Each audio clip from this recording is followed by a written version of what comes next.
Hi, my name is Emily Hall, and for our term project, I decided to write the 2,000 word short fiction story.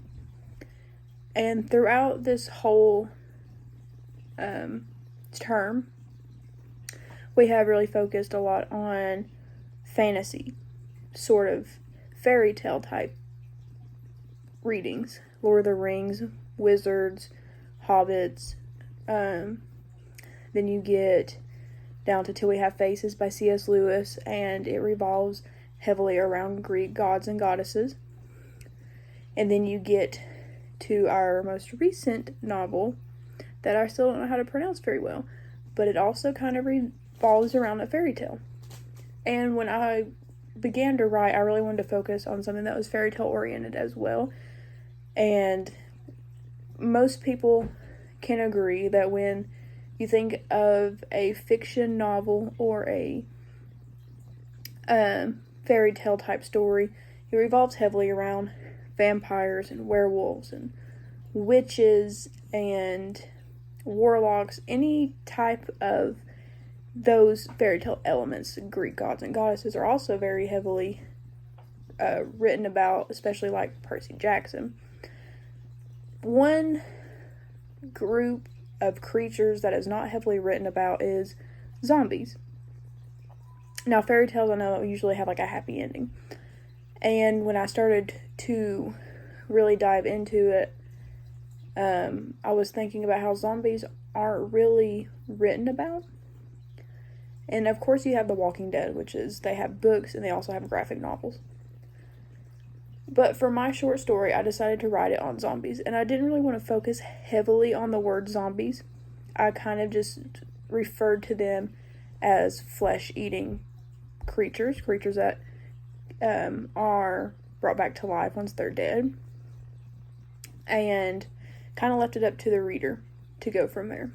It does revolve around a deadly virus, which most zombie-oriented things do.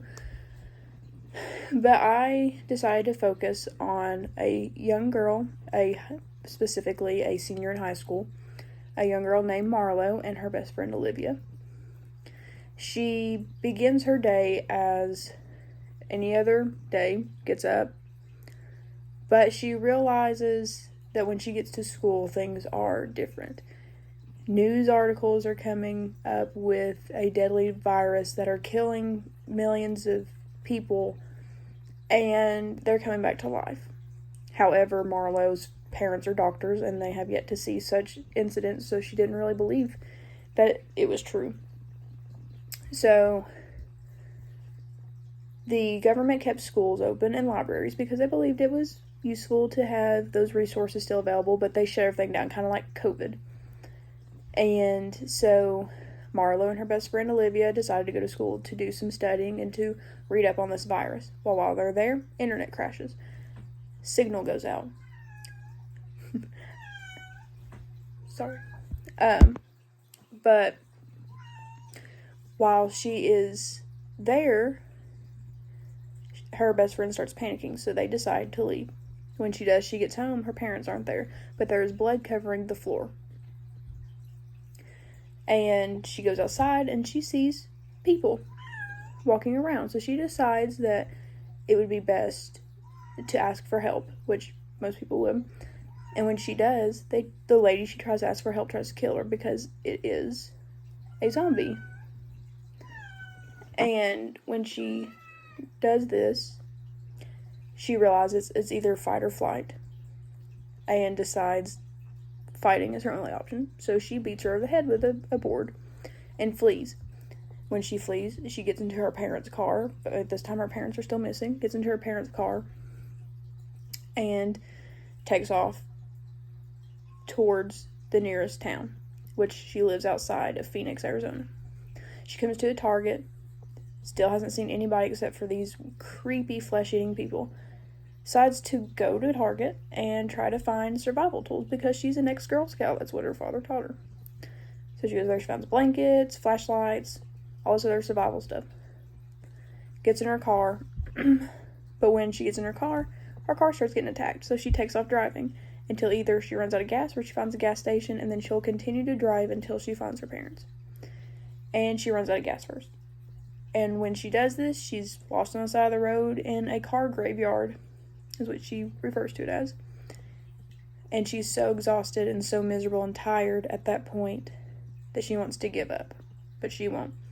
Gets back in the car, doesn't get the door shut completely because she's just so out of it. When she does this, one of these creatures decide to get in her car and grabs her. And at that point, she's so sleepy she can't really fight back. She falls, busts her head on the ground, and gets bitten. And when this happens, she has an out-of-body experience, which is her going to the afterlife. And she sees a light, and she keeps going and for it and going for it and going for it. And when she gets right at the cusp of the light, she is sucked back down into her body, only to find out she's in a hospital room, and her parents are there, and so is Olivia. Or Olivia was there and had left. And it turns out that none of the zombies were real, that it was just a dream, because she was in a coma and she was dying. That was what the light was her dying. And when she was resuscitated, it sucked her back in, and that's when she woke up. And the reason she was in a coma is because she got in a really bad car wreck. And I wrote it this way because I had read a lot of fan theories and a lot of interesting facts about how if Harry Potter had ended in it being a dream, like Harry woke up in his cupboard under the stairs and he wasn't actually a wizard. And then I read the theory about the Hunger Games. Katniss dreamed about the Hunger Games, and that wasn't at all what her real world was about.